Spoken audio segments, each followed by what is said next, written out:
आता just बाबूला garden मध्ये घेऊन आलो आमच्या इथल्या. बाबू बघतो इकडं तिकडं ना. बाबू आहे का नाही?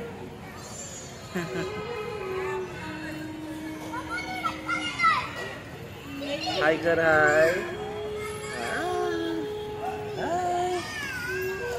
काय झालं? काय बघतो? लहान लहान पोरांकडे बघतोय. तू नाही खेळू शकत ना? ते मोठे आहेत तुझ्यापेक्षा. ते बाबू ते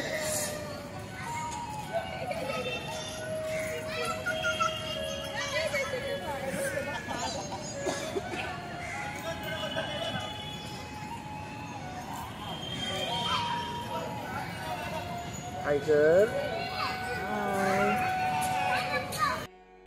तर बाबूला गार्डनला ह्या कारणाने आणलं मी, कारण की तो कसा घरामध्ये गावी गेल्यावर तिकडे कसा जरा मोकळं आणि इकडे मुंबईला तो कसा घरातच असायचा ना. अजून तो लहान आहे, 5-6 महिन्याचा आहे, तर त्याला बाहेर पण जास्त नेऊ नाही शकत. पण तो कंटाळला होता म्हणून मी त्याला जस्ट गार्डनमध्ये थोडंसं घेऊन आलो, त्याचं मन रमायसाठी. आहे ना पिल्लू? हा चकुला. तर आपलं मस्त गार्डन आहे घराच्याच पुढे सुमन नगरमध्ये. तर चला फिरूया आणि घरी जाऊया. आहे ना?